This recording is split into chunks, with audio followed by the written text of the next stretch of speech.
everyone. Thank you so much for joining us. It's nice to have a crowd in the room. And welcome to the February 13th, 2023 Eugene City Council meeting. Thank you for joining us in this hybrid meeting format. Anyone wishing to access the meeting can do so by watching the live stream available on our website, the broadcast on Comcast Channel 21, or by following the access instructions listed for this meeting on the city's public webcast and meeting materials web page. Tonight's meeting will include a public forum. If you wish to speak during the public forum and have not already done so, please fill out a request to speak form available on our public webcast and meeting materials web page. For those of you who are here in person, printed forms, I'm sure you found them, are all also available at the entrance of the room, and we're accepting those forms until 7:35. The request to speak forms will be used to generate the random order of speakers and correctly enter speakers' names into the public record. For those joining the meeting by phone who wish to provide testimony and are unable to complete the request to speak form online, press *9 when the forum is announced, and the last 3 digits of your phone number will be added to the speaker's queue. And as a reminder, we have a few common sense rules of conduct. We ask you to avoid displaying flags, signs, using any loud or disruptive language, any noise, anything that would really disrupt the flow of the meeting. And we're just asking you to maintain a quiet and respectful space so that everyone feels comfortable and free to express their opinions. And you are always welcome to show your silent support by wiggling your fingers. And additionally, anyone who is ill, we encourage you, or you've had close contact with someone who is ill, we encourage you to join the meeting remotely rather than in person. And we see that you're already spread with distance from one another. And if you're more comfortable wearing a mask, we have masks available in the back of the room. Thank you again. And now I'll open with a land acknowledgement. Since time immemorial, the Kalapuya people have been the indigenous stewards to our region, building dynamic communities, maintaining balance with wildlife, and enacting sustainable land practices. Today's land acknowledgement is a way of resisting the erasure of indigenous histories and of honoring Native communities by inviting truth and reconciliation. Following treaties between 1851 and 1855, Kalapuya people were dispossessed of their indigenous homeland by the United States government and forcibly removed to the Coast Reservation in Western Oregon. As we consider the impacts of colonization, we also acknowledge the strength and resiliency of displaced indigenous people. The city of Eugene is built within the traditional homelands known as Kalapuya Ilahi. Kalapuya descendants are citizens of the, I'm sorry, I'm gonna sneeze. Whoops. Here we go. Bless you. Thank you. Excuse me all. The city of Eugene is built within the traditional homelands known as Kalapuya Ilahi. Kalapuya descendants are citizens of the Confederated Tribes of Grand Ronde Community of Oregon and the Confederated Tribes of the Siletz Indians of Oregon. They continue to make contributions in our communities here and across the lands. We express our respect for the inherent political sovereignty of all federally recognized tribal nations and indigenous people who live in the state of Oregon and across the nation.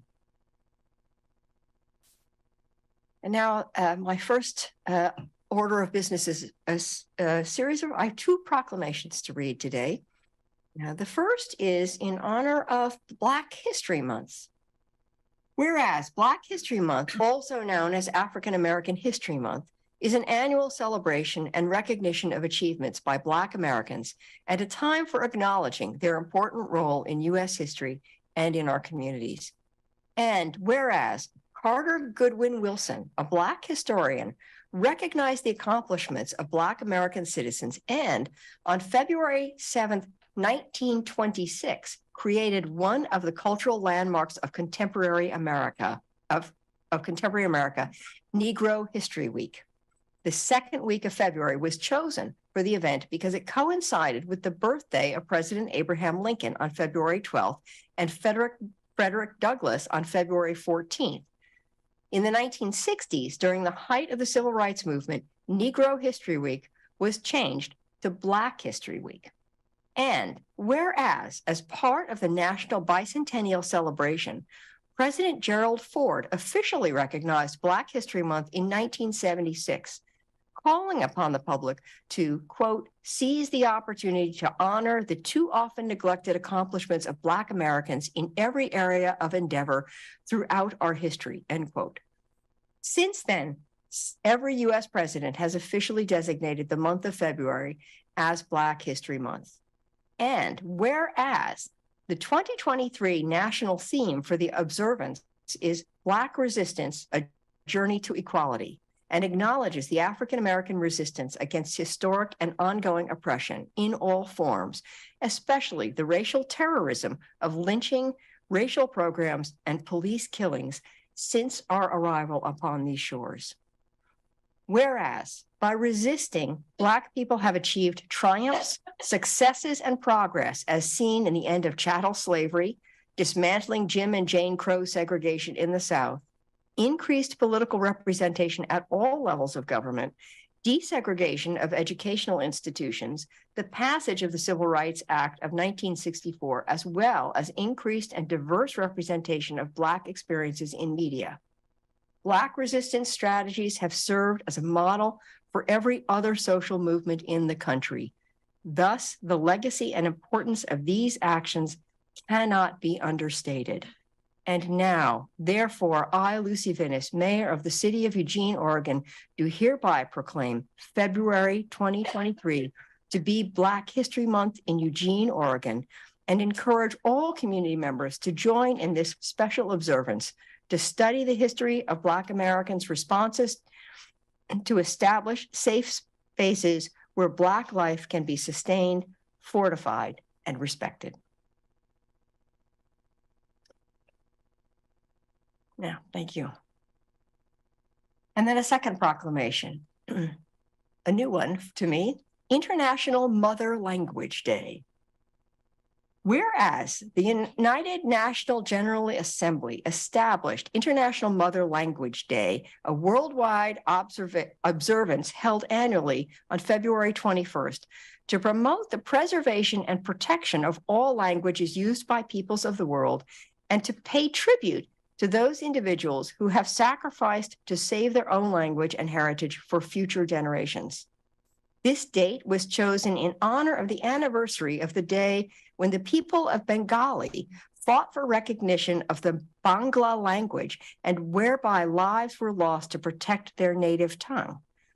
And whereas language is a complex form of communication consisting of sounds, words, and grammar used by people, and language is conveyed either spoken, written, or with nonverbal gestures and facial expressions. And whereas with the advancements of globalization processes, some languages are fading or disappearing because newer forms of communication are being used, and the uniqueness, memories, traditions, and other cultural diversities are being lost. And it is estimated that at least 43% of the world's 6,000 languages spoken are endangered. Now, therefore, I, Lucy Vinis, Mayor of the City of Eugene, Oregon, do hereby proclaim February 21st, 2023 to be International Mother Language Day in Eugene, Oregon, and encourage all community members to join in this special observance to honor those working to keep their mother language and cultural traditions alive worldwide.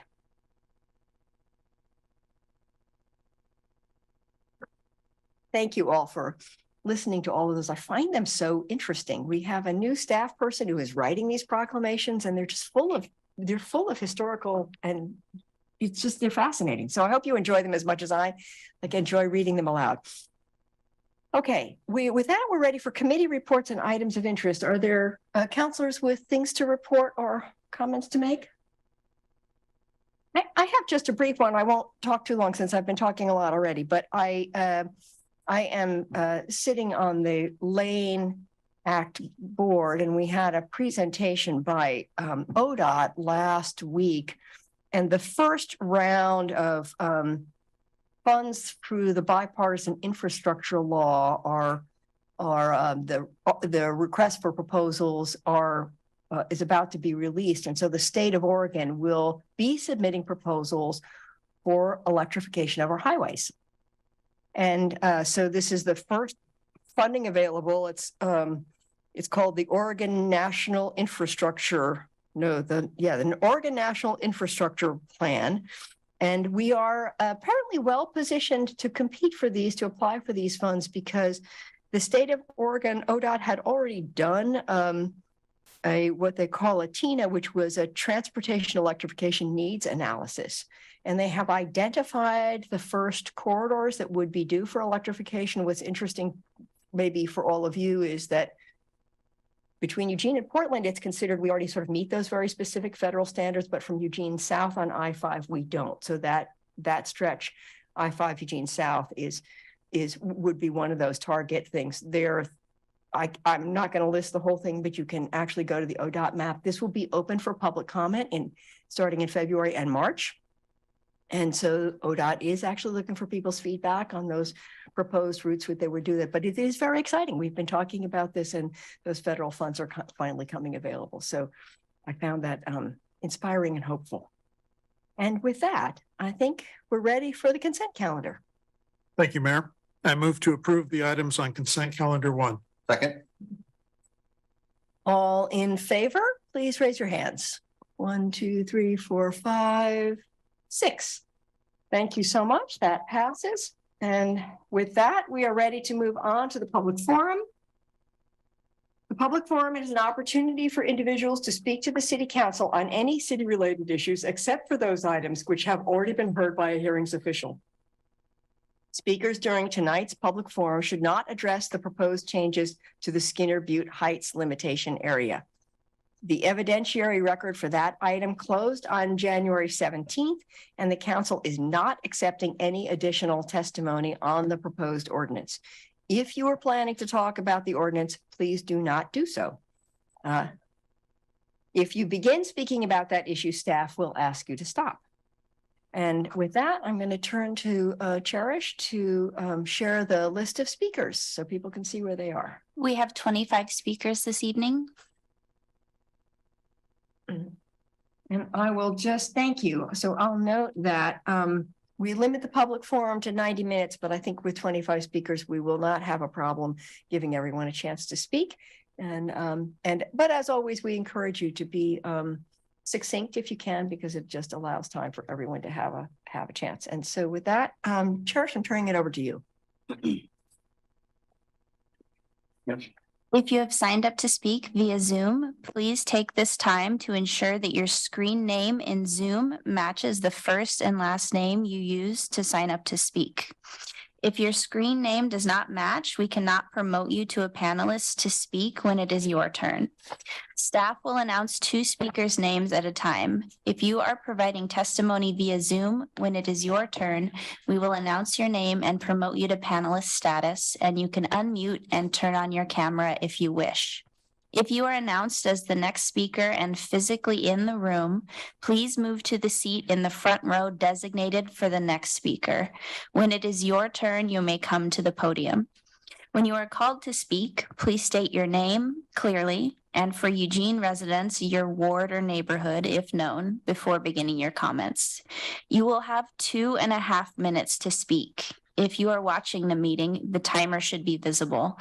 A yellow light will come on when you have 15 seconds to complete your comments. The red light indicates the end of the 2.5 minutes. For those who have connected to the meeting via phone and don't have the benefit of seeing the timer, please be aware that your microphone will be muted at the 2.5 minute mark.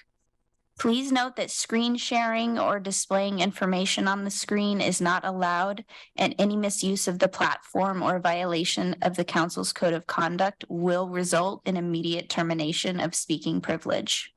As a reminder, you may not address the proposed changes to the Skinner Butte height limitation area. The evidentiary record for that item closed on January 17th, and the council is not accepting any additional testimony on the proposed ordinance. If you were planning to talk about the ordinance, please do not do so. If you begin speaking about the ordinance, we will ask you to stop. If you have documents to give council, please place them in the council inbox basket near the podium.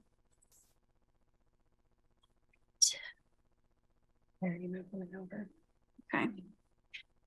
First, we will hear from Lynn Woodrich, followed by Aya Cockrum. My name is Lynn Woodrich. I'm the active Bethel Community Co-Chair. I've lived in the Bethel area over 25 years. My 94-year-old dad passed away on December 15th. Thanks to those of you who wished me condolences.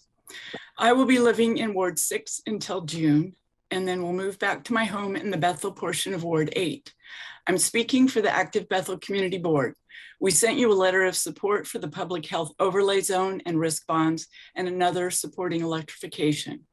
There's a desperate need for a public health overlay zone in West Eugene. I was happy to hear it mentioned in Mayor Venice's State of the City speech. We look forward to the follow-up work session. I can't stress enough the necessity of implementing this policy for protecting the lives of the most vulnerable people living in the Bethel community. We don't want to ever see another J.H. Baxter type polluting business in our area. Thank you for passing an ordinance last Monday banning new gas infrastructure in new low-rise residential construction, considering growing concerns about indoor air quality and pollution. You're acting to protect children from conditions that are associated with childhood asthma and simultaneously mitigating the effects of methane on climate change. At our ABC General Meeting on January 18th, we discussed the results of our 742 Bethel Visioning surveys. We're prepared to begin working on our Bethel area plan as soon as we're given the tools from you to begin. If you're interested in our survey results, let me know and I will send them to you. Implementing the public health overlay zone and risk bonds are a crucial first step in a more equitable and sustainable future for our neighborhood. We strongly urge you to support these measures and to schedule a work session in the near future for our Bethel area plan. Thank you so much. Thank you, Lynn. Next, we will hear from Aya Cockrum, followed by John Crowder. Dear Mayor Venice, City Council, Dear Mayor Venice, City Council, and City Manager Mederi, thank you for this opportunity to speak with you this evening. And my daughter is joining us. My name is Aya Cockrum. I live in Ward 1. I want to sincerely thank you for voting to pass the ordinance to mandate that all new residential construction be all electric. Thank you to my counselor, Emily Semple, for putting the motion forward. Your initiative and resolve has finally set us on a course toward meeting our fossil fuel reduction goals. Thank you to Mayor Venice for your steady leadership, keeping this issue moving forward. Thank you to the councilors, Ye, Keating, and Leach for your support of community health and for protecting our climate for future generations. As a mother of a young child, I am often filled with climate anxiety while thinking of her future. I have been given hope by your action. Change can feel daunting, but Eugene is not the first community to pass electrification policy. In fact, we are the 97th to pass similar ordinances. In these other cities, the sky has not fallen and people have continued to build. To this point, I want to read into the record a statement that you received today via email by Tobin Newberg, who is not able to join this meeting. Quote, as a designer and partner at a residential design build firm in Eugene, I want to thank the City Council for passing the first electrification policy from an environmental perspective. I see this as a very important step in a sustainable future. I am also seeing huge support of this progress from my clients, most of whom have already chosen to go all electric, following their own research, which was inspired by the heightened discourse on the subject by the City of Eugene and other jurisdictions. The demand for new homes and additions and energy efficient remodels is surging despite the looming threat of recession, and our books are full for at least the year to come. Fossil fuels are an antiquated energy source in the residential sector, and alternatives are cleaner, greener, and immediately viable. Thank you again for being, end quote there. Thank you again for being leaders and choosing people over profits and priorities of one polluting industry. Have a wonderful evening. Thank you, Aya. Next, we will hear from John Crowder, followed by Dennis Reynolds.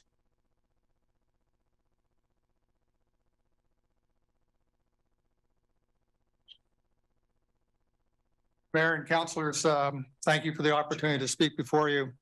I want to go back to September 2022 with a survey. 18% of the residents surveyed had no confidence in the council.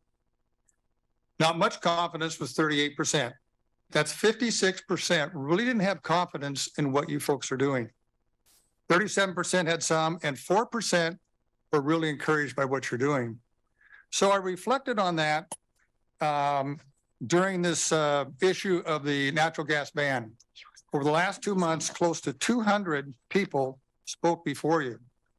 And as a result of that, when you had the vote, Mike Clark proposed that the council send it to a vote of the people.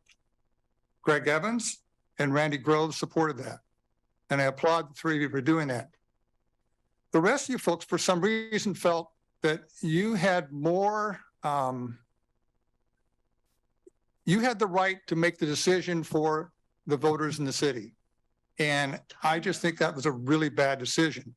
And when you look back at your performance rated by the city, I don't think what you've done is enhance that. So, and I'd like to, okay, my name is John Crowder, Ward 5. I didn't mention that.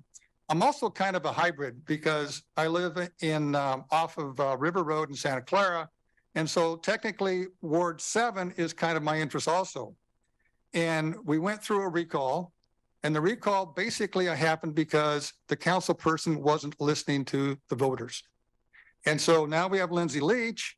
And Lindsay, I really don't know if you reached out to the voters, because I'm sure the voters in Ward 7 would have been in favor of voting for on the ballot. So now it's going to go to the ballot. It's going to be drug out. And I look at the city, and you have housing issues. You have issues with drugs on the street. You have safety issues. You have homelessness, and evidently a $21 million budget. These are major issues. And for some reason, you folks seem to want to deal with climate change and issues that are really not, I think, the priority of the rest of the residents of the city. So I just would like you folks to wake up, listen to the voters, and I'm looking forward to the election that we're going to have hopefully in May. It might be in November, because I think the voters need to decide on the natural gas ban. Thank you. Thank you, John. Next, we will hear from Dennis Reynolds, followed by Rich Locke.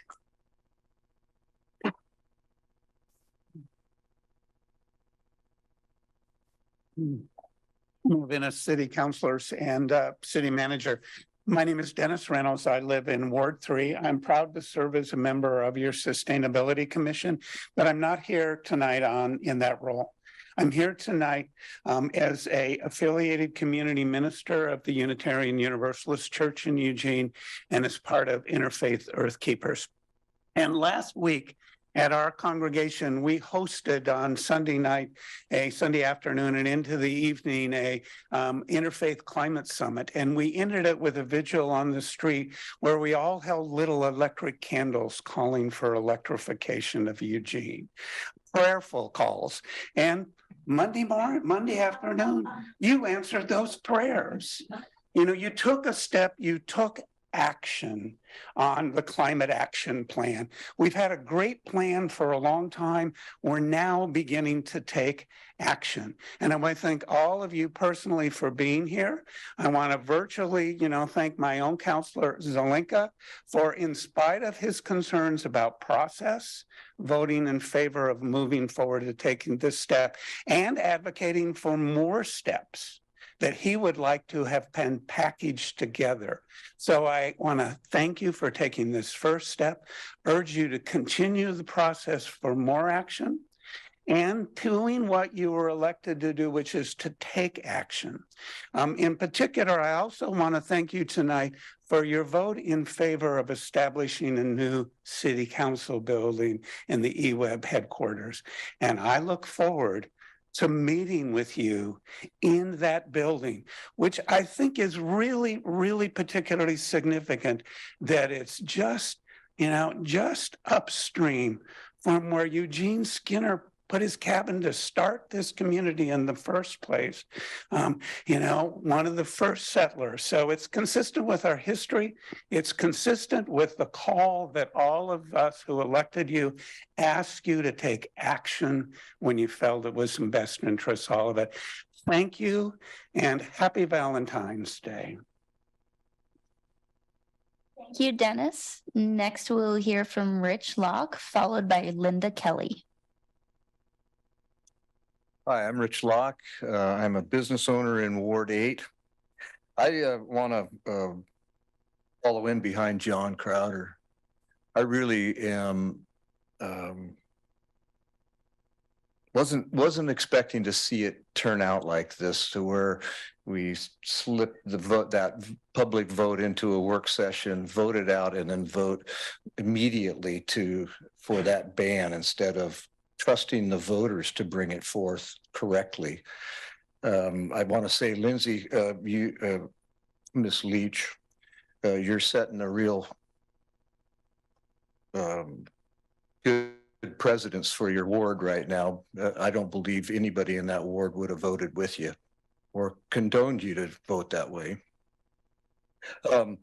I would like to say in resonance to John, the public poll that the city had, it wasn't favorable. Very low marks. Public sentiment was low. People and businesses are leaving Eugene at I would say, an alarming rate.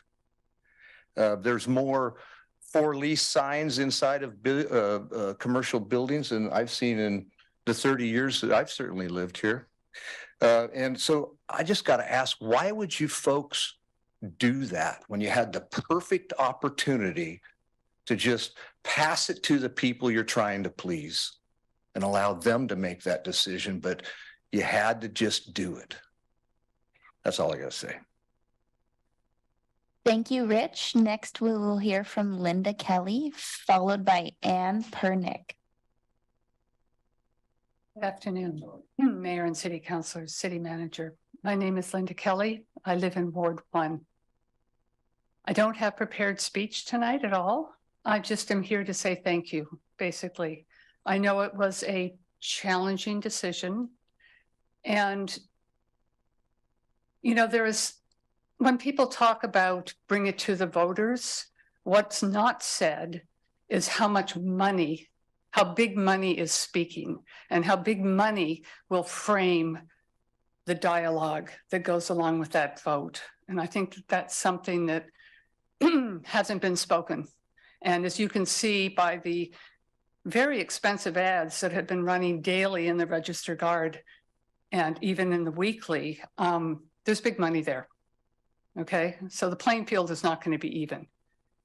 It is going to be framed in a way that elicits fear in people and, you know, loss, et cetera, and it honestly doesn't make sense to me.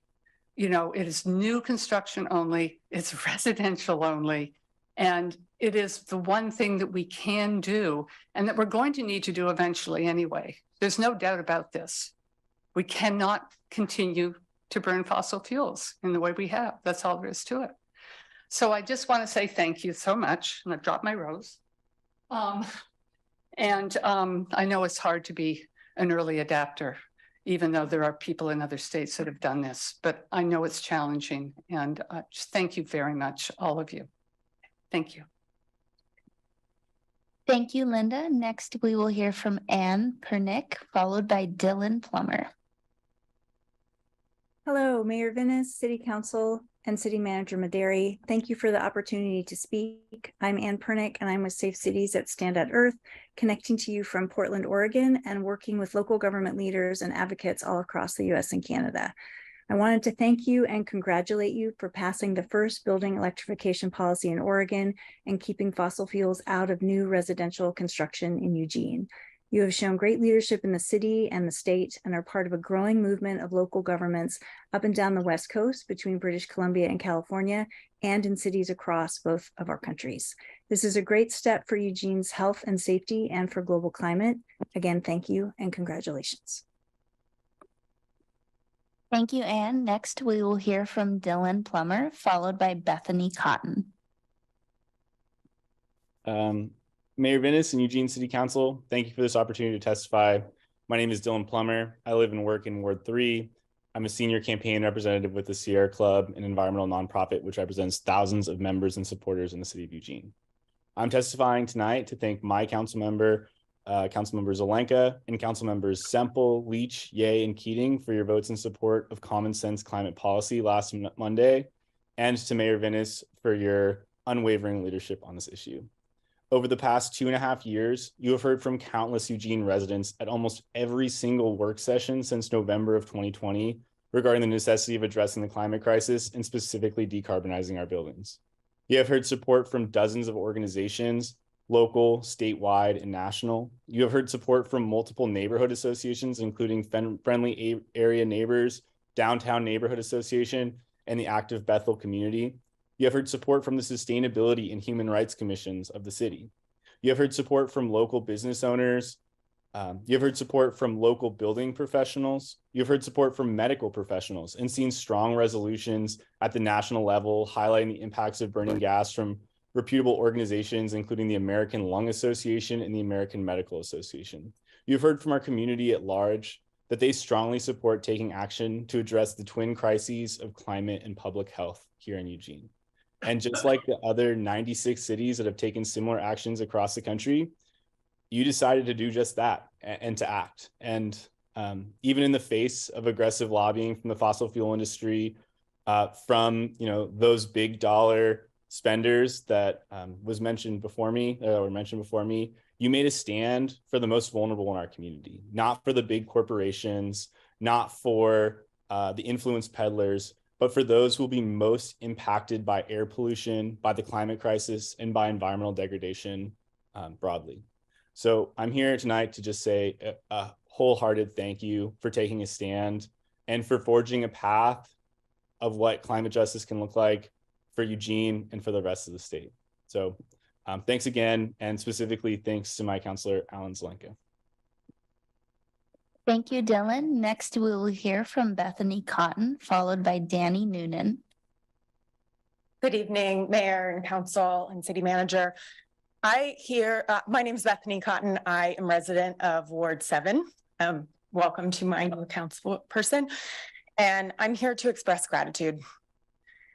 In the last few weeks, this council took urgent action to address threats to the health and safety of our community, both by adopting the electrification ordinance, which will make new homes in our community healthier, safer, and contribute less climate pollution, and by enacting the emergency noise ordinance to address the noise pollution from Zippo. This is city government at its best. You put our community's health and safety over private corporate profits. You faced misinformation and pressure and a lot of money put against you, and you did the right thing. And I am deeply, deeply appreciative. And I can tell you, as someone who gets to work in a low carbon building, but lives in a house with gas, I am doing everything I can in my personal capacity to make my home safer. And it's complicated and it's expensive.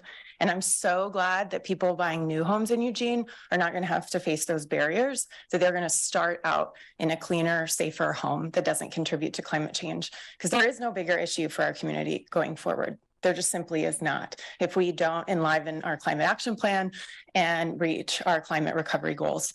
So I want to say thank you. And we look forward to continuing to work together as a community in Ward 7 and in all the wards to take the next steps that are necessary to ensure that we meet those goals, because this is just the beginning of enlivening those ordinances and making sure that we listen to our community and make it safe for this and future generations. Thank you. Thank you, Bethany. Next, we will hear from Danny Noonan, followed by Timothy Williams. Mayor Vinnis, City Councillors, and City Manager Mederi, my name is Danny Noonan, and I am a climate and energy strategist at the non-profit Breach Collective. I'm also a union member and a renter in Ward 7. I want to express my heartfelt gratitude to this council and my councillor, Lindsay Leach, for passing the electrification ordinance at last Monday's work session. Taking concrete climate action is necessarily difficult and contentious work, particularly when that work directly conflicts with the business interests of the fossil fuel industry. Passing this ordinance demonstrates a commitment to reducing building emissions in the fastest and most effective way available, to achieving the long-standing goals of this city's climate recovery ordinance, and to standing up to reactionary and obstructionist forces in this otherwise beautiful city. I know several councillors have expressed dismay at the extent of misinformation and the tone of debate surrounding the issue of building electrification. I would like to invite those councillors to reflect on their own role in spreading or repeating misinformation. For instance, during the work session, several councillors again cited the 0.1% emission savings figure, despite the City of Eugene's own sustainability manager and the Fossil Free Eugene Coalition having previously alerted this council to the errors and shortcomings associated with that figure. Additionally, Councillor Clark's repeated claim that the ordinance's passage would cause no homes to be built this summer appeared to be pure conjecture without a shred of evidence to support it. This claim is contradicted by, among other things, the absence of any such trend in the over 90 jurisdictions in this country that have already passed similar electrification policies. In fact, one of the first news stories on this ordinance from KVOL featured a representative of Kimball Construction who praised the policy. I noticed that the City of Eugene's website currently has a natural gas FAQ page as part of its CAP 2.0 information. I think it would be great to see the city respond to the misinformation that is being spread by Northwest Natural and their allies by updating this page in light of the passage of this ordinance, in order to highlight the key economic, environmental, and public health evidence that overwhelmingly supports building electrification. Thank you. Thank you, Danny. Next, we will hear from Timothy Williams, followed by Thomas Newman. Hello, my name is Timothy Williams. I live in Ward 7, and I have lived in Eugene for 6 years. And this is my first city council meeting. And thank y'all for what you do, everybody. I'm really new about the emissions. I didn't know about a lot of the things that you just voted on. My main concern is more my community. For 6 years, I've committed my time to help, and that help has seemed to be with people that are displaced, distressed, and dismayed. And I've seen a lot of deaths in the city, a lot of displacement and discouragement. But I've seen a lot of good that y'all have been doing too since I've been here. I've seen a progression that has gone on. My request today has been more, I've been starting to hear the voice of a lot of people wanting to go home. And I've been having a hard time finding funding to get children and people that need to go back. They don't want to be in the city. Maybe they have a home somewhere else. And I've just been really wanting to see if there is something like that. And if there isn't, I would want to offer my hands to help even see something like that, like a committee that, you know, can assure that money's being spent well to get someone home and not just being abused, but also that it's available.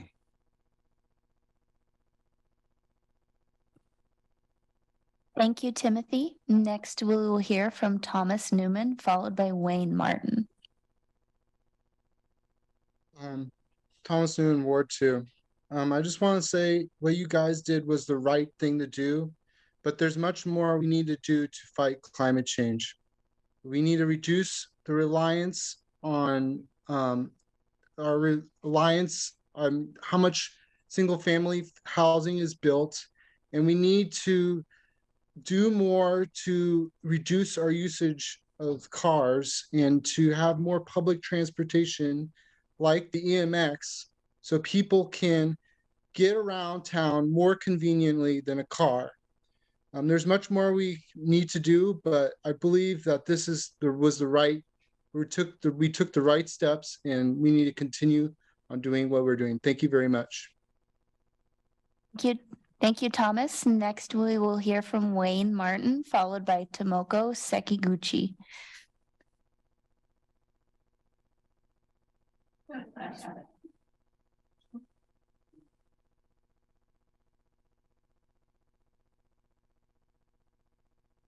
Good evening. I'm Wayne Martin. I'm a retired pastor and hospice and medical chaplain. When I retired to Eugene in 2012, I took some time to research some of the ways I might be of service to this new community. Near the end of my first year here, I was invited to a meeting of homeless advocates by Dan Bryant to explore starting a village of unhoused folks. That grabbed my interest. I joined a committee and became part of the vetting committee as well. When that was up and running, to my delight, I became aware of some of the other ways I could help more enrich the lives of more unhoused persons. I've been doing that since late 2012. It's been 10 years. In 2014, I met Captain Eric Klinko of the EPD. That led to a collaboration with Lieutenant David Natt and then Lieutenant, now Captain Doug Mozan. For 7 to 8 years since then, we have had many opportunities to join our efforts when we felt our teamwork might be beneficial, especially when encampments were being moved. Since 2020, my efforts have focused mainly on providing breakfasts and lunches for those living in Washington Jeff Park during the pandemic and those now living near Washington Jefferson since the park was closed for camping. In the past 6 months, I'm seeing that actions by the Eugene Police Department in this city have been increased. There are now reports of removing people from their dwellings with little or no lead time. Many have been cited and have served time in the Lane County Jail because of this. There are more instances of residents having no warning, written or verbal. Dozens have had their belongings confiscated and hauled away in Park Service vehicles. These belongings are almost always not able to be found in city storage. It's too hard. One last thing. There are increased occasions of trailers and RVs being towed to private storage yards without adequate notice. Within 2 days. Thank you, Wayne. Your time has concluded. Thank you, Wayne. Your time has concluded. Go announce the next person. Next, we will hear from Tomoko Sekiguchi, followed by Joshua Korn.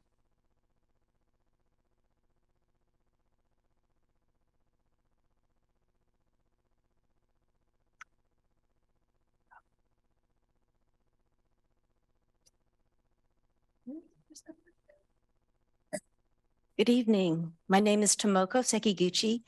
I live in Ward 3.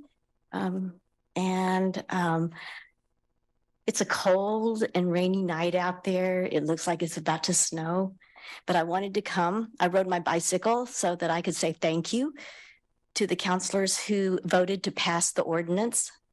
And I feel like this is an extremely crucial move to put systematic pressure away from fossil fuels. You know, it's not an individual thing. It's something that the council needs to make a decision on and work towards. So thank you very much for doing that.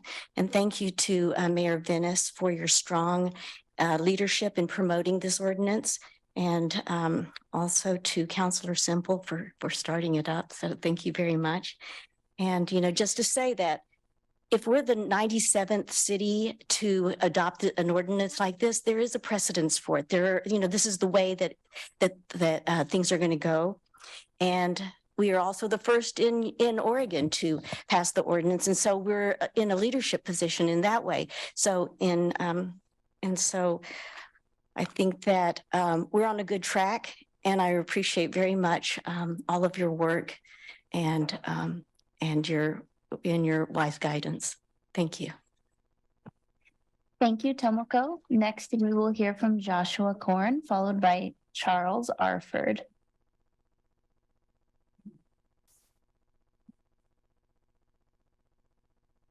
On the subject of wireless technology and 5G and our continued urging to have y'all rewrite the city codes to prevent this industry from rolling over on us, I want to point out on scientists for the number 4 wiredtech.com, and they are currently gathering testimonies from people that have lived lived or worked in a place within 300 feet. So basically the distance of the length of a football field from a small cell installation, and are basically gathering data for massive lawsuits against these counties and against the industry for anyone that based on health effects that they've had. So these issues are coming to the fore, and I also want to address kind of the elephant in the room on this subject, which is, in my opinion, it's like, well, if these things were so harmful, then why am I not feeling sick? And the reality is, whether it's a carcinogen that you're exposed to, environmental toxins, wireless technology is the same. It's just one of those things. It's one factor that can negatively contribute to your overall health. When it finally collapses into a disease syndrome, you never know. But these things are happening and the lawsuits are happening. So please update those city codes and hire Andrew Campanelli. He is apparently representing these counties in Northern California. Last time I talked about this Ashland thing, which is on the record, that Ashland may be hiring Andrew Campanelli. He can really help rewrite these city codes so we can do something in this community. Thank you. Thank you, Joshua. Next, we will hear from Charles Arford, followed by Roy Miller. Good evening, Chuck Arford, Ward 8. I'm going to make this quick. 34 years I visited Eugene, and I fell in love with the area. I particularly remember the McKenzie Valley and hanging out at 13th and Patterson. Over the years, both those things have changed a lot. McKenzie Valley had a terrible fire. 13th and Patterson is being renovated as we speak. So the love of this area was a little tarnished. But as of last Monday, with your wise and courageous vote, my love has been rekindled. Thank you very much. Thank you, Charles. Next, we will hear from Roy Miller, followed by William Smith.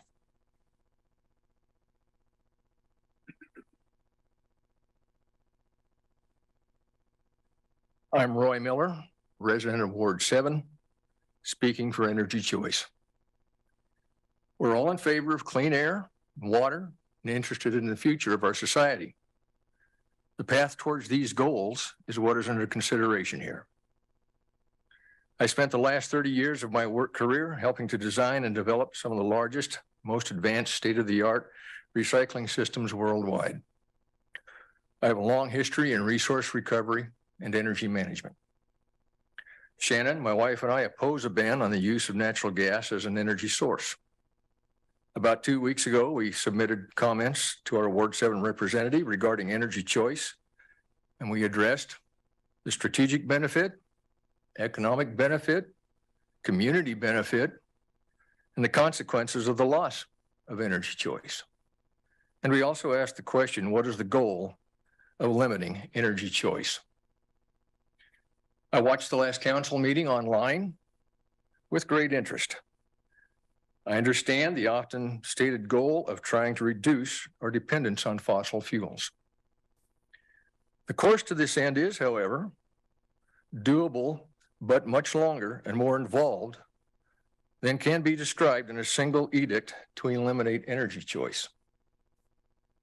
This is not an inexpensive nor short-term process. It was reported in 2017 that U.S. carbon emissions decreased by more than 42 million tons. This success was attributed to substituting natural gas for coal. The U.S. has gone on to reduce its CO2 emissions by 15%, the largest percentage drop of any nation in the world. Where would we be today if in 2000 or in 2010, as a nation, we enforced a ban on the use of natural gas? If we do not proceed thoughtfully toward a cleaner future, we run the risk of, quote, impoverishing our societies and making them less resilient. This quote is attributed to Dr. Richard Lindzen, MIT Professor Emeritus, the Alfred P. Sloan Professor of Meteorology. Thank you. Thank you, Roy. Next, we will hear from William Smith, followed by Sid Baum.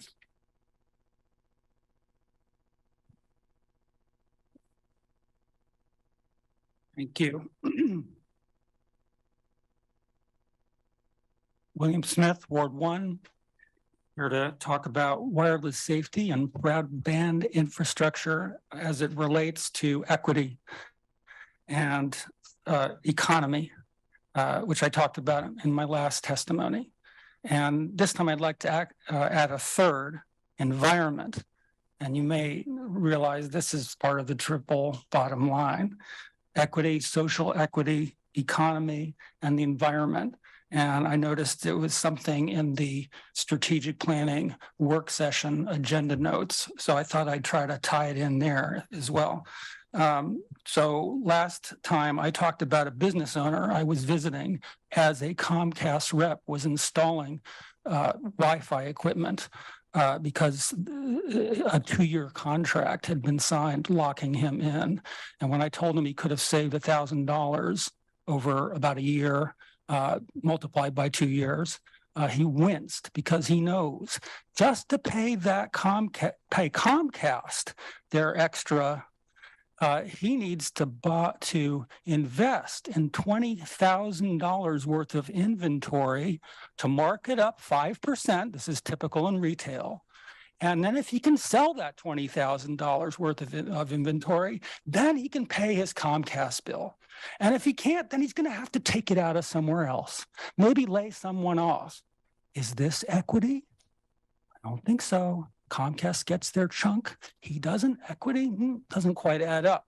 Is it good for the economy? No. By contrast, you have cities like Chattanooga and now Hillsborough, which is halfway through its 7-year plan of a community-wide, highly promoted fiber optic network. So everyone knows about it. So you don't have what just happened to this downtown business owner who doesn't know about it. By the way, I visited the website for the downtown network. It's great. However, the website looks like it hasn't been updated in 4 or 5 years. So it's no wonder he didn't know about it. And then, of course, the environment. When you have a healthy environment, you tend to have people who contribute to the economy.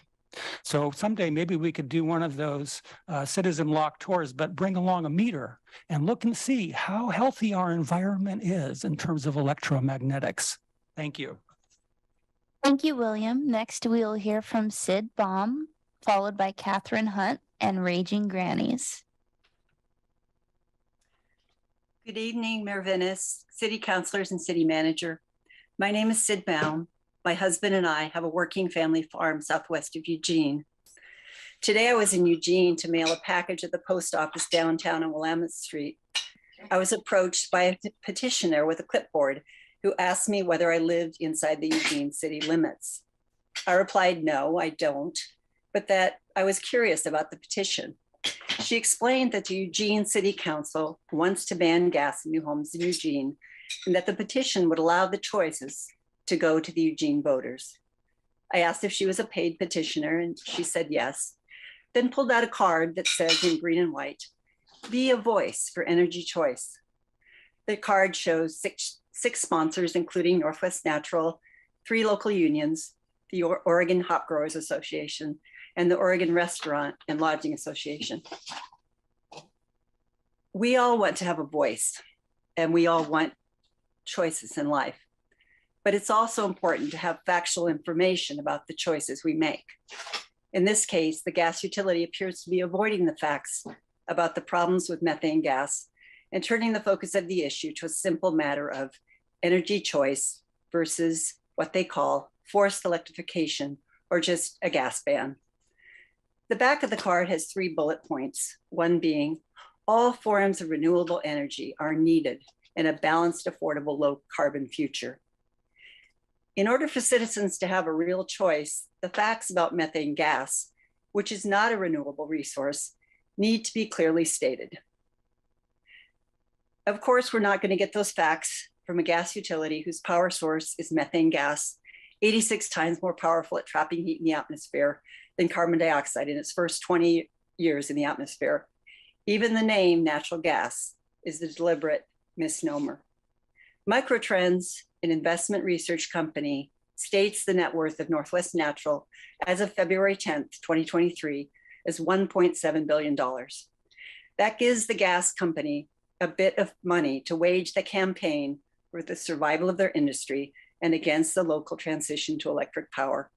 When we think about choice, let's be aware that the City of Eugene, local citizen groups are no match in spending for a $1.7 billion gas company. Thank you, and thank you to those of you who voted to pass. Thank you, Sid. Your time is concluded. Next, we will hear from Catherine Hunt and Raging Grannies, followed by Carolyn Partridge.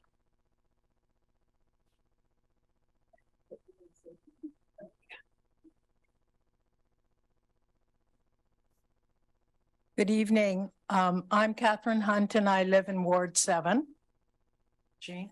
And we're the Raging Grannies. We're actually part of an international organization of pissed off old ladies. And we're here to thank you. We're here to thank the council for your action of last week. And we're going to sing a song that is, we had another song to sing to persuade you to do what you did last week. So we can't sing that one. And that was quite a pointed message for you all. Anyway, this is a thank you note to the council for all your hard work, but the thanks are more enthusiastic and more fervent for those of you who actually voted the way we wanted you to last week. Okay? But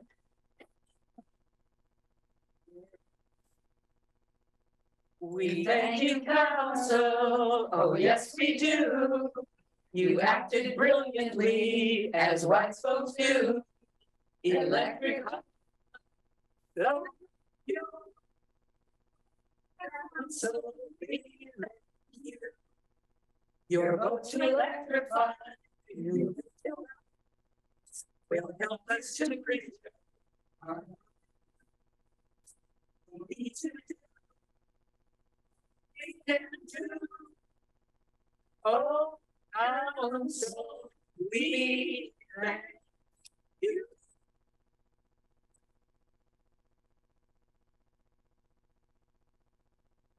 Thank you, Catherine and Raging Grannies. Next, we will hear from Carolyn Partridge, followed by Michael Kerrigan. Hello, Mayor Venus and City Councilors and City Manager Maderi. My name is Carolyn Partridge and I live in Ward 2. I came this evening to thank you for all the hard work you have done over the many years to address our city's share of the climate crisis. It's an extremely challenging issue. I especially want to thank those who voted in favor of the ordinance requiring new residential construction to be 100% electric. This vote took a lot of courage in light of the controversy in the community. We all know that large amounts of money will be spent to overturn this ordinance. Full-page advertisements are already appearing in local papers. If Eugene citizens are confused about this ordinance, much of the blame goes to these advertisements. In bold print, they call it a ban on gas. They also call it costly, and they call it forced electrification. None of this is true. I think the city needs to do substantial outreach in support of the ordinance, explain what the ordinance does and does not do, and explain the background of the ordinance. Start with the climate recovery goals passed in 2014. Also, make the public aware of the many fuel switching incentives soon to be available with the Inflation Reduction Act. This is all crucial information for people who vote on this ordinance. As Councillor Solanka stated, we need to get off fossil fuels. So it seems counterintuitive to continue expanding the use of gas. Meanwhile, It's even more absurd to be doing this at the same time that taxpayers are funding incentives for people to switch off gas. I believe that the best way to get off fossil fuels without crashing the economy is a gradual transition across many sectors. That is the strength of this ordinance combined with the Inflation Reduction Act. This is not about the government telling us what we need to do. This is about the planet telling us what we better do. Let's make sure this ordinance stays on the books. Thank you. Thank you, Carolyn. Next, we'll hear from Michael Kerrigan, followed by Bill O'Brien. Mayor Venus and city councilors and Sarah Madera, thank you for giving me a chance to speak here tonight. I'm a proud resident of Ward 7. I'm also a proud father of a 25-year-old daughter. I want her to have a future on this planet. I applaud you for taking action to ban the use of natural gas in new construction. It's really a critical to send that message to the world that in Eugene, we care about this. In Eugene, we take action. It shouldn't go to the voters. You are the leaders. You are the ones to take action. And I thank you for doing that. An inspiration not only to me and others who live in this community, but to the rest of Oregon and the rest of the world. Tonight, I'm very, very proud to live in this community. Thank you. Thank you, Michael. Next, we will hear from Bill O'Brien, followed by Charlie Rojas.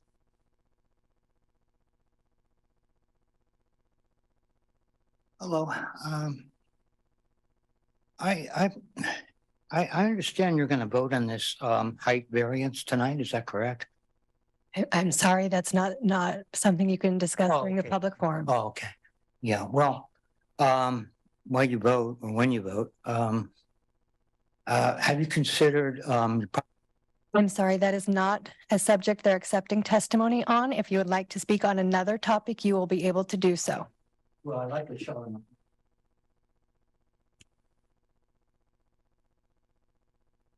A beautiful thing. Notice. Okay. Awesome. Okay.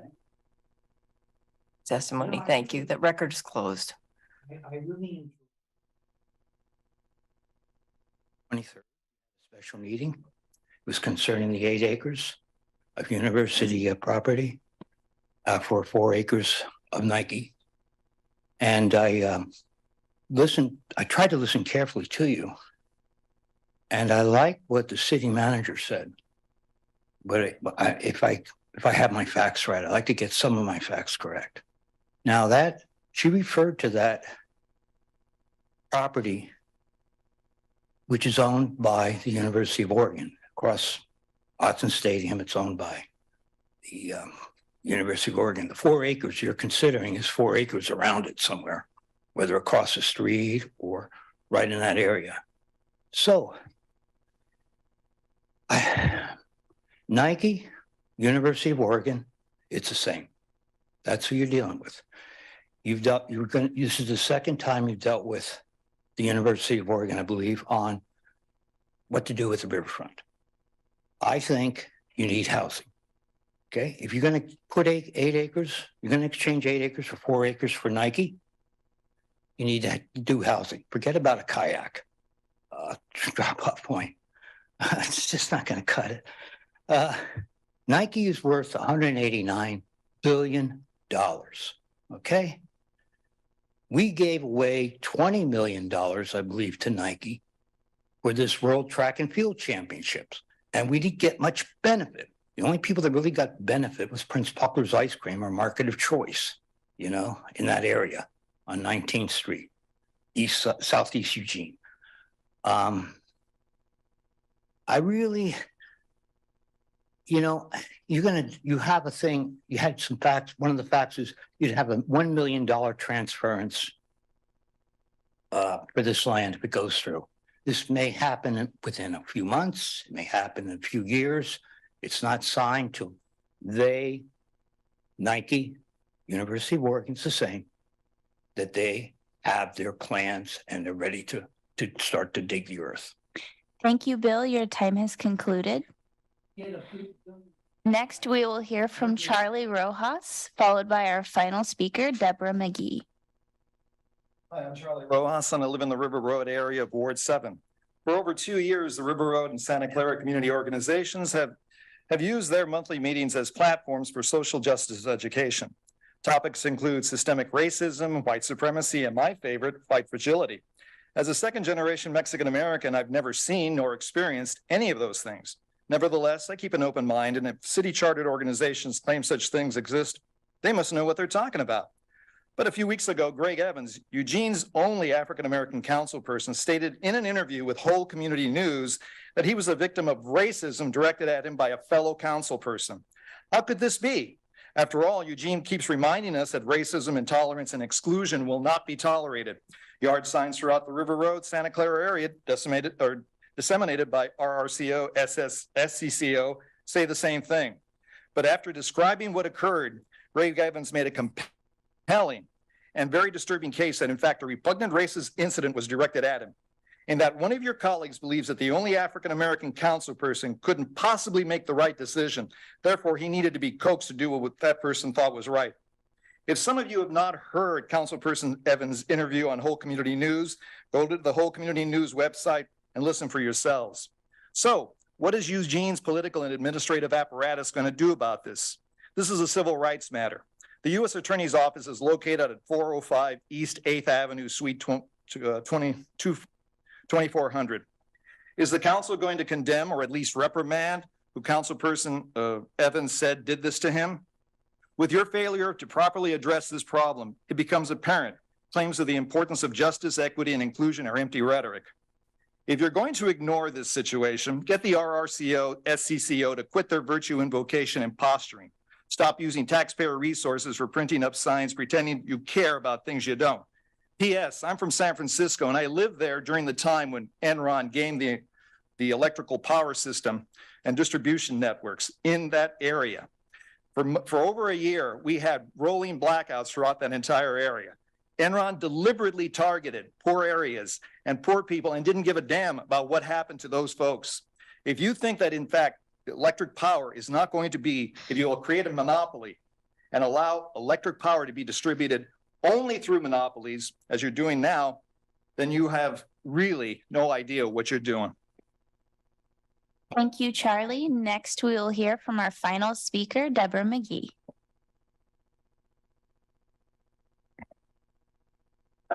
Good evening. My name is Deborah McGee, and I've lived in Lane County for 40 years.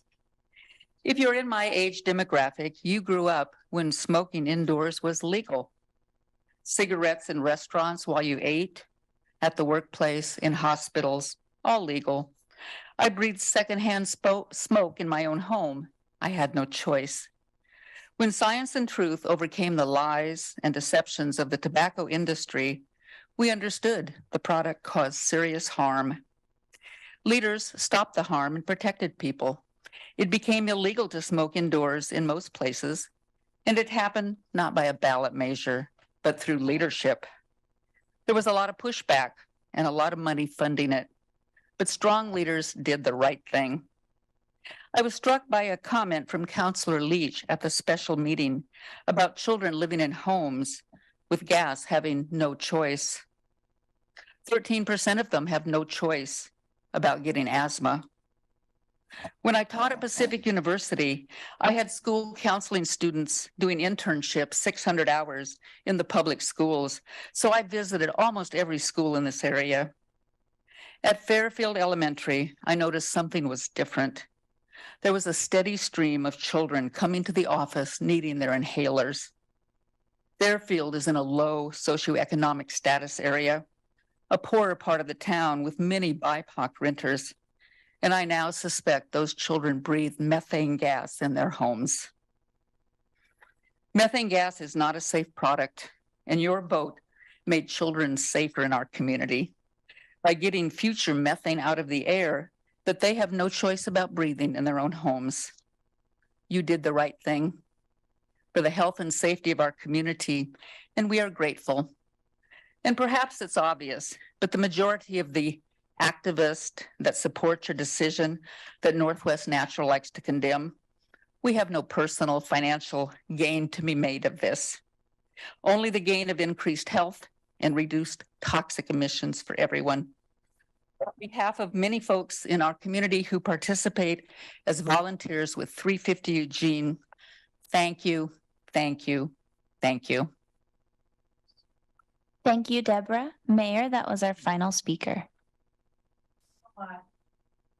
All of you who took the time to testify either online or in this room. We appreciate it very much. Are there counselors who wish to comment on anything you've heard? Okay, I'm not seeing anyone raise a hand. Are you? Mayor, I wanted to say, I want to offer my deepest condolences and heartfelt sympathy for Lynn Woodrich, who mentions her father every time she provides testimony to this council. And I just learned tonight of her father's passing, and I just wanted to express my condolences.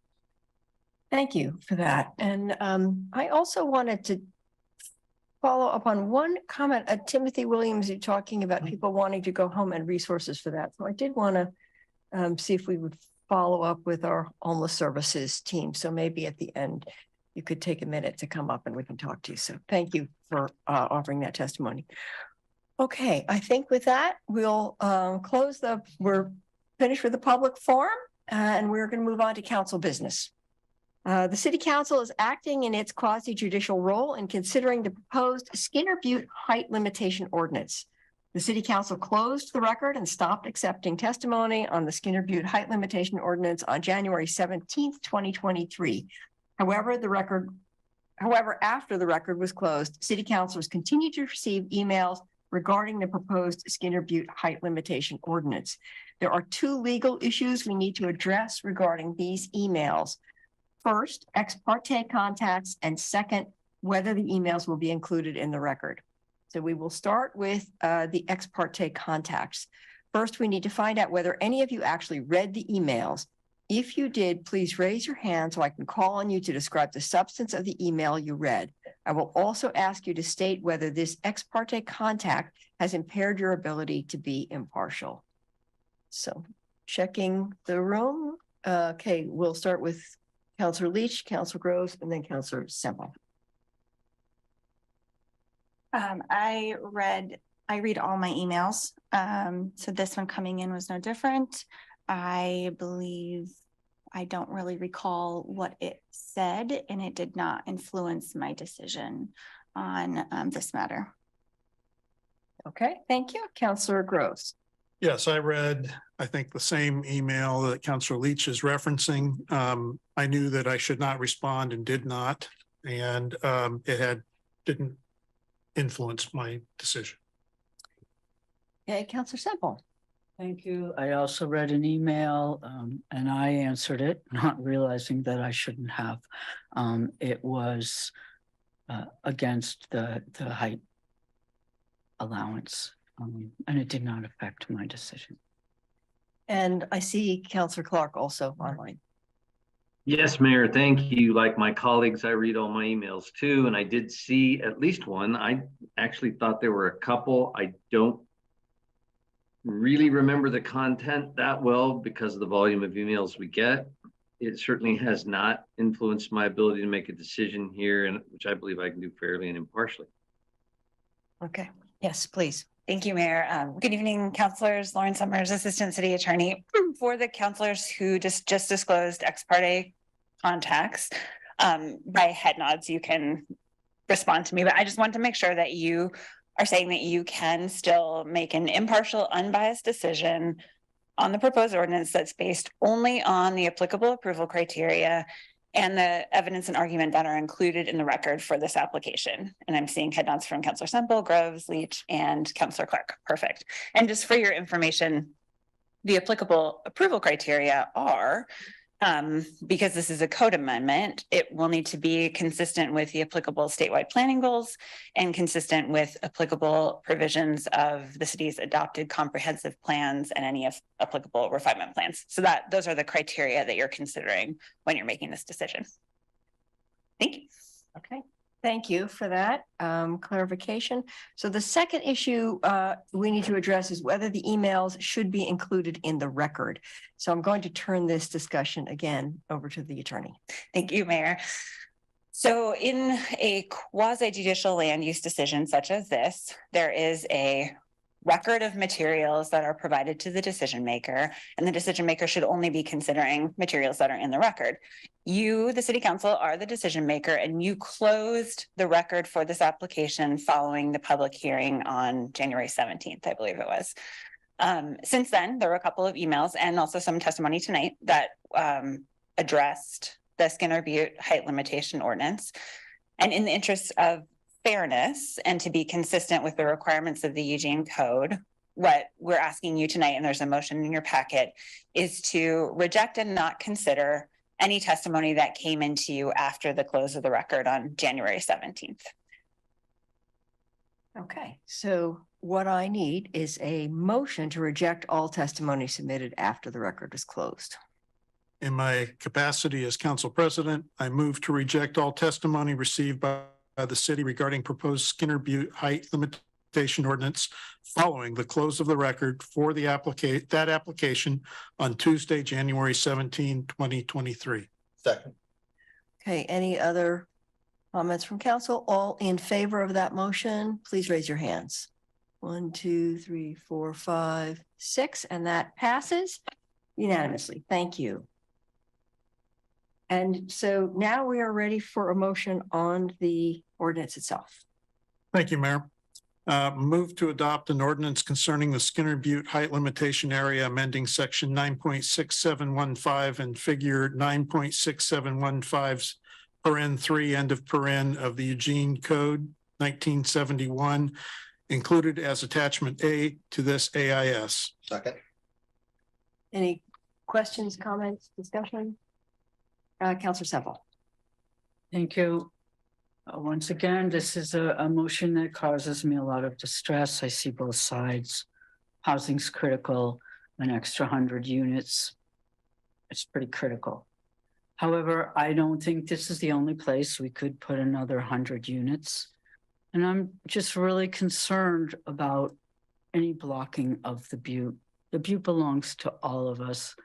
And we're putting in a lot of expensive apartments along the Butte and the river. And I find that really concerning. And as we move, we did it the other side of the street. So it's just across the street, and then it will be the next street and the next street. I don't think this is the right thing to do. So I can't support it. There is one thing in our AIS saying that the amendment provides a creative solution to preserving the views to and from Skinner Butte while promoting commercial and residential development downtown. I'm not sure what those creative solutions are.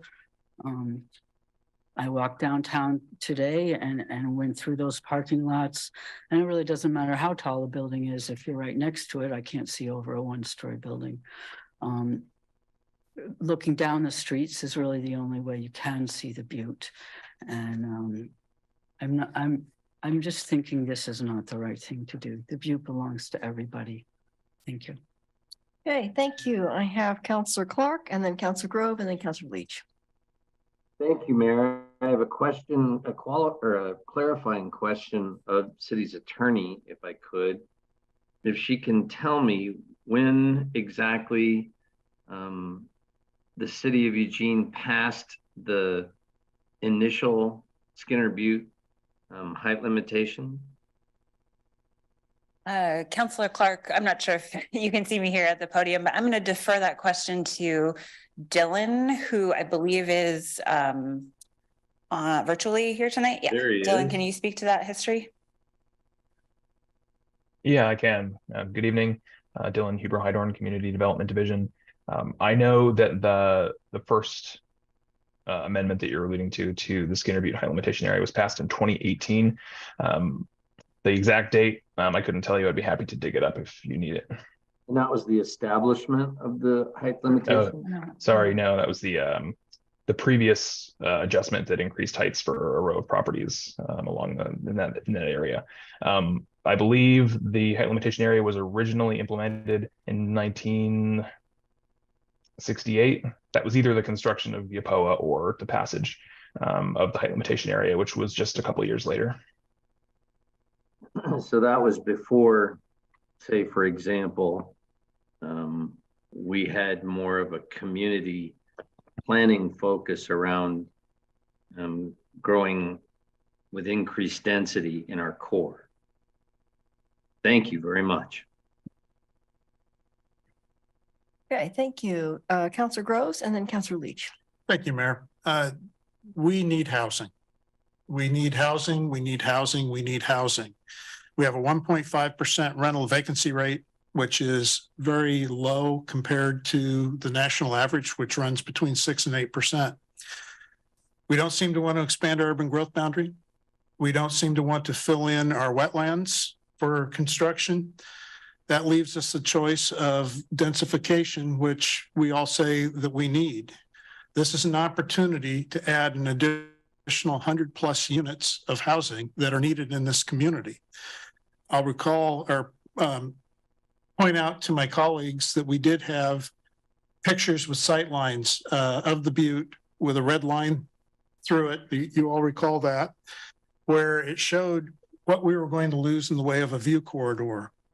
And it wasn't much. It was mostly blocking lower level buildings this side of the butte. So I understand we want to try and preserve things the way they are, but they're changing with or without us. And this is an opportunity to have something that adds housing that we desperately need in our community. I guess we can't have our cake and eat it too. We need to decide if this isn't going to go through, what are we going to do? And also I'll point out, we need willing builders that want to build in this community. The city does not produce housing. It is the private sector that actually does that. We create opportunities, but it is the private sector that actually puts hammer to nail and raises places to live. So I will be supporting this. Thank you. Thank you. Councillor Leach. We have been asked this evening to make a decision not based on our personal feelings of the matter, but based on how this application fits within the goals of the city and the regulations. And after reviewing all of the documentation and hearing testimony within the appropriate time, I do believe that this application fits within all of the goals stated. And like Councillor Grove said, adds a considerable amount of housing in our kind of downtown area. And so I understand where feelings might come into play. We don't want to block this beautiful landmark that we have, but we must look at all of the rest of our goals. So I will be supporting. Thank you. Comments, Councillor Keating. Thank you, Mayor. Yes, this community in our state desperately need more housing of all income types. I get that. And I'm 100% in support of our community growing up, not out, especially along transit corridors like West 11th, Highway 99, River Road, Coburg Road.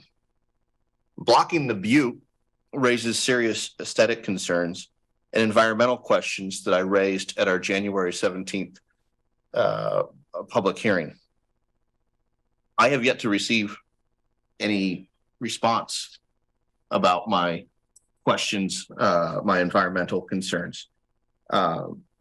Because of that, I will be voting no tonight for passing this ordinance change. Okay. Thank you. I think there are no other comments. We're ready for a vote. All in favor, please raise your hands. 1, 2, 3, 4. Opposed, 2, and that passes. And I just want to say that I think that this is an important development. I agree. I think it helps meet many of our goals, both our housing goals and our need to build dense housing downtown. And I'm happy that Council has agreed to go through with this. So With that, believe we are adjourned. Thank you.